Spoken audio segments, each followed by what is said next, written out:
So today, we're diving into a really powerful shift in thinking. I'm talking about moving away from that defensive, just getting by posture to one of active, God-given authority. It's really all about going from just surviving your life to actually reigning in it. I mean, does it ever feel like something valuable has just been taken from you? It could be your peace, your joy, maybe even that clear vision you once had for your future. You know, that nagging sense that something important is missing? That's a feeling we all know.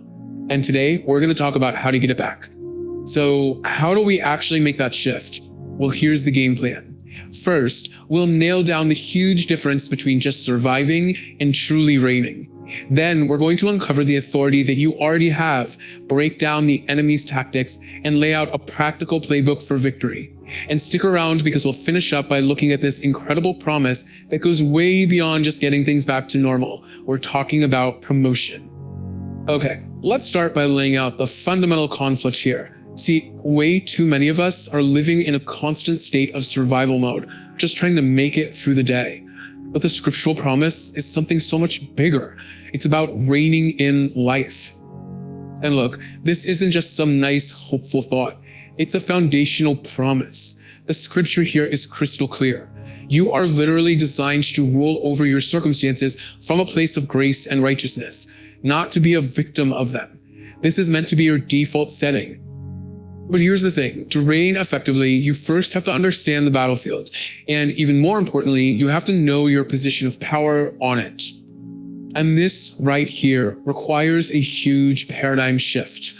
So many of us think we're fighting for a victory that's still up in the air. But the truth is, we are meant to be fighting from a victory that has already been won. The battle isn't about trying to win. It's about enforcing a win that's already yours. This verse gives us the legal reality of that victory. That word disarmed is so powerful. It literally means to strip someone of their armor, their weapons, everything. The enemy has been publicly shamed and defeated. He has absolutely no legitimate authority over a believer. And this brings us to the specific kind of power Jesus gave his followers. It's called exousia. And it's not about your own personal might or strength. Nope. Exousia is authorized power. It's the legal right to act on behalf of a higher authority. The police officer analogy is just perfect. An officer doesn't go out and physically wrestle a semi-truck to a stop, right? Of course not. They just hold up a hand representing the authority of the law, and that massive truck obeys. Well, Jesus gave you his badge. You're meant to operate in his authority, not your own muscle. Okay, so this brings up a really important question. If we have all this authority, and the enemy is legally defeated, how in the world does he still manage to steal our peace, our joy, or our health? Well, the answer is all in his subtle, sneaky tactics. See, the enemy doesn't operate with legitimate power. He operates through deception and by exploiting legal loopholes that we often give him. He relies on us falling into three main traps: getting us to focus on the wrong things, having knowledge but not acting on it, and leaving the door wide open with our words and our hurts. I want you to picture this. It's the perfect analogy. God prepares this incredible feast for you, a banquet of provision and victory, right in the middle of your enemies. But the thief's entire game plan is to get you so fixated on the rats in the corner, the problems, the worries, the fears, that you completely miss the amazing feast that's right in front of you. And these are the loopholes he uses. Just knowing a promise isn't enough. Faith demands action. You gotta put your foot on the ground. And your words, they literally authorize outcomes. So speaking doubt gives ground to the enemy. On top of that, an unforgiving heart is like leaving your front door unlocked. It literally grants the enemy legal access to come in and torment you. Alright, so we've decoded the tactics. We see the game plan. Now, let's get really practical with a clear scriptural playbook for taking back what's been stolen and finally starting to reign. This is such a powerful 3-step recovery plan. Step 1, refocus. Praise literally shifts your gaze from the problem to the provider. Step 2, possess. Faith is not passive. It takes action and it claims what's already yours. And step 3, guard your territory. You do that by controlling your words and keeping your heart free of any offense. Now pay really close attention to the language here.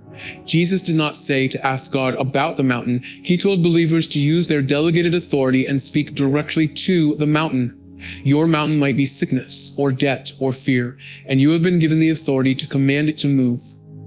And this leads us to what might be the most hopeful part of this whole thing. See, God's plan is never just about getting you back to where you started. He actually wants to use the very thing that attacked you as a platform for your promotion. This is the principle of exponential recovery, and you gotta get this. In God's kingdom, there's a law of restoration. When you catch the thief and enforce your authority, he doesn't just give back what he stole. He has to repay it 7 times over. The goal isn't to break even, it's to come out way, way ahead of where you were before the fight even started. This is such a beautiful picture of how God restores things. It's a Japanese art called kintsugi. They don't just glue broken pottery back together. They fill the cracks with real gold, making the piece even more beautiful and more valuable because it was broken. That's what God does. He turns the places of breakage into features of greater strength and beauty. And the life of Joseph is just the ultimate example of this whole principle in action. Every single thing the enemy intended for his destruction, the pit, slavery, prison, those became the very stepping stones God used to get him to his destiny. So when you boil it all down, it comes to this. It's a choice.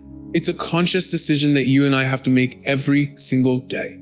Are we going to remain a passive victim of our circumstances? Or are we going to pick up the authority we've been given and start to actively rule and reign in our lives?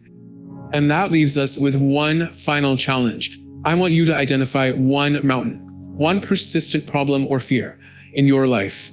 Are you going to keep talking about it to everyone? Or are you going to accept this invitation to use your God-given authority and start speaking to it today? The power is in your hands.